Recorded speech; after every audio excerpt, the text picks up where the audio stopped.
El tema es la institucionalización de la deontología notarial. Un tema bien complicado, pero lo cierto es que he asistido absolutamente a la totalidad de las intervenciones. Y debo decirles que noté que de lo que se ha hablado todo el tiempo, aunque no lo parezca, es de deontología. Miraba cómo en la intervención, por ejemplo, del señor superintendente de sociedades, al hacer una presentación de la ley de insolvencia de personas naturales no comerciantes, me pareció maravilloso que destacara lo que yo podría llamar la ética de la solidaridad, cuando explicó que se trata de un grupo de deudores a los que se pretende darles la oportunidad de una reinserción social. Es un nuevo talante que destaca los derechos humanos.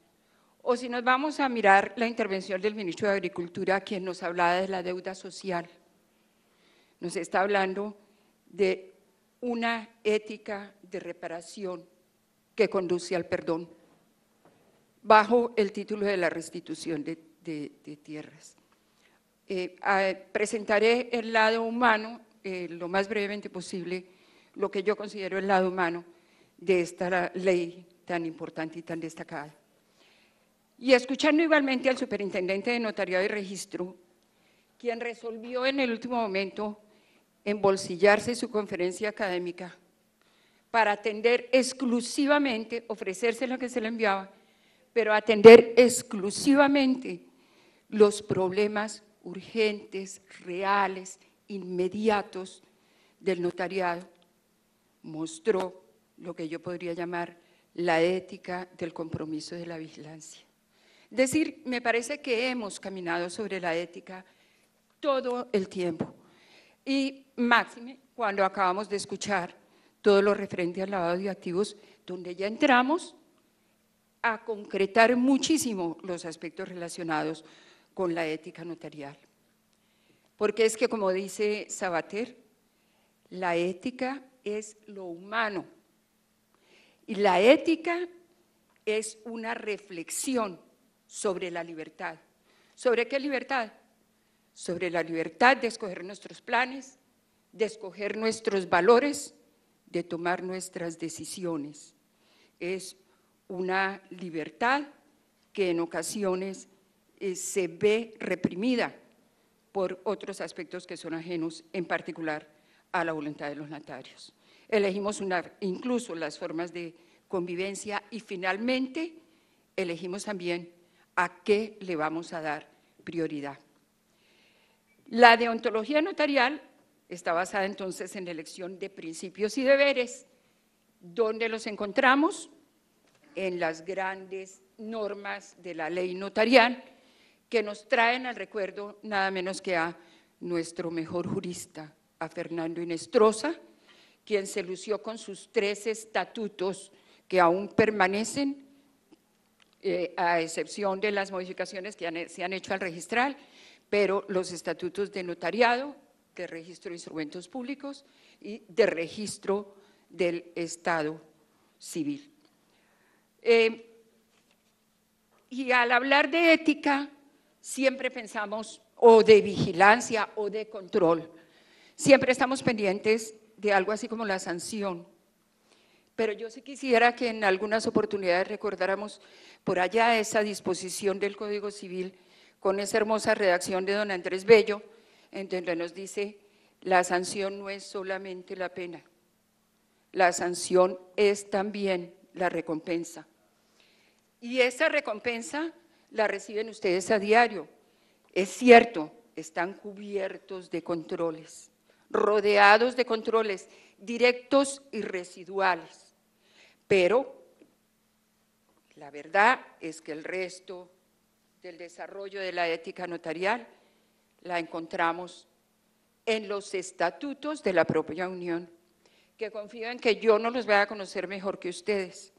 Espero que ustedes, ojalá, si no han tenido la oportunidad, los relean, para que encuentren cómo en estos estatutos están claramente definidos frente a la ética los bienes jurídicos que se tutelan a través de la asociación y de las normas éticas que ha incluido en ellas. ¿Qué buscan estos estatutos? Cuando ustedes se los leen, encuentran que no están buscando un buen notario, ni siquiera están buscando un buen notario, están buscando el mejor notario, están buscando la excelencia. Si lo repasan, esta palabra la van a encontrar por lo menos en 2 oportunidades de su articulado.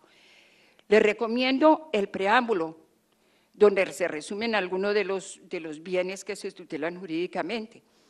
El mejoramiento de sus condiciones personales, la capacitación e ilustración para el ejercicio del cargo, para que sea enaltecido bajo los principios y parámetros invulnerables de la moral, la honestidad, la transparencia, la ética y el comportamiento social. Son muchas las disposiciones a las que podría hacer referencia, pero quiero que por favor se concreten bastante en el artículo 7º respecto a los deberes de los asociados. Cumplir estrictamente, dice el primero, los presentes estatutos y las decisiones emanadas de la Asamblea General, del Consejo Directivo, de los consejos seccionales, para pasar luego a un capítulo quinto, a un capítulo quinto, dejando de lado que inicialmente se habló de la posibilidad o de la necesidad o de la obligación de expedir un código de ética. Pues bien, en el artículo quinto nos encontramos con 4 artículos, que prácticamente ya están reglamentando, por lo menos en términos generales, el proceso ético. Es más, ustedes conocen que el Tribunal Nacional de Ética fue integrado desde principios del año pasado, a fines del antepasado, tal vez están en mora de integrar los correspondientes seccionales, pero que hay un procedimiento establecido acá. Esperamos que llegue pronto el Código de Ética. Pero entre tanto, como insisto en que lo importante son los controles, una muy breve referencia al control social. En el control social, ustedes tienen muchas miradas que van sobre el ejercicio de su función. Dentro de ellas, aquellos que aspiran a reemplazar a los titulares en las actuales notarías. Es una mirada muy lógica, muy humana, que ha sido afortunadamente regulada a través de los concursos. Pero encontramos también las miradas de los medios, porque cualquier insignificancia, si ustedes lo consideran así, que pudiera presentarse, es noticia. Pero recordemos, los medios simplemente están ejerciendo otra profesión, que a veces pasan sus límites, etcétera, pero es la ética notarial la que le pone límites a las noticias y a los efectos amarillistas de las mismas. Y finalmente, en el control social está la mirada de la sociedad y esa es la satisfactoria, esa es la recompensa. La sociedad cree en ustedes, en los notarios del país y cree, yo diría, que ciegamente. Como nos lo dijo hoy el ministro de Comunicaciones, la vida del ser humano se encuentra en manos de los notarios, desde el nacimiento hasta la muerte, incluidos sus derechos humanos, su personalidad e incluido su patrimonio. De manera que no podemos quitarle la más mínima importancia al desarrollo de una labor que debe ser eminentemente ética. Se dictó un reglamento por el Tribunal de Ética en el cual se desarrollan los 4 artículos a que he hecho referencia, que ya fue presentado por nuestro presidente, hoy desafortunadamente ausente, el doctor Cesario Rocha, fue presentado a la Unión, al Ministerio de Justicia y al señor Superintendente de Notariado y Registro. Además de las consideraciones que tiene los estatutos, se está proscribiendo en este reglamento, por ejemplo, la queja anónima. Y se establece un principio de reserva, no de ocultamiento, no de secreto, porque la reserva se levantaría una vez concluido el correspondiente procedimiento. No se trata de un proceso, no se trata de judicializar, no se trata de establecer tribunales como si formaran parte de una rama judicial. Antes de finalmente, también se recibieron los informes de la superintendencia y se analizaron con respecto al problema de la del posible despojo de predios en zonas rurales del norte del país. Ya fueron analizados, fueron repartidos y fueron analizados por los magistrados integrantes del tribunal. Sin embargo, están pendientes de decisiones. Pero qué interesante escuchar al señor ministro de Justicia, de Agricultura, cuando nos habla de solicitar una interpretación con autoridad al Congreso en un proyecto de ley. Entonces, nos encontramos que la discusión es la vigencia de la Ley 160 del 94. Y eso, como abogados, nos lleva a pensar que no son suficientes, que hoy en día son insuficientes las leyes de 1886 para la interpretación, porque si acudiéramos a esas reglas jurídicas, encontraríamos allí la interpretación claramente determinada. Pero está bien, el derecho evoluciona, evolucionan los métodos de interpretación. Y en esos métodos de interpretación, y con la intervención de ayer en la tarde, me atrevería a afirmar que se está sentando doctrina por parte de los organismos de control. Por lo menos se han dado criterios de interpretación con la modernidad de las teorías de Alexis, de las teorías de Atienza, de Melkevic, solo para mencionar unos pocos de los grandes intérpretes del derecho. Eso lleva también a decisiones diferentes en un momento dado sobre lo que se encuentra en este momento en estudio del tribunal. Y finalmente, ahora sí, para hacer referencia a la parte humana de la ley de tierras. ¿Qué ocurre con esta ley de tierras? Se refiere a la reparación. Se expide como un tránsito hacia la paz, dijo el ministro al presentarla al país. Apunta a la reconciliación, a la reparación, a la reivindicación de una triste memoria histórica y emite reglas de reconocimiento de la condición de víctimas y de su dignificación. Estudia los enfoques diferenciales mostrando grupos de alta sensibilidad y de alto riesgo, dentro del cual incluye a las mujeres, a los niños, a las niñas, a los campesinos. Y luego tiene un amplio articulado sobre las tierras.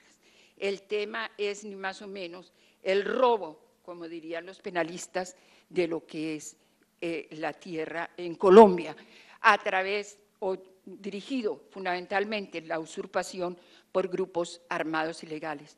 Pero es que ¿quién ha visto hacer tierra? Yo no lo he visto. Y cuando ustedes ven islas nuevas en Dubái, no es propiamente que se esté haciendo tierra.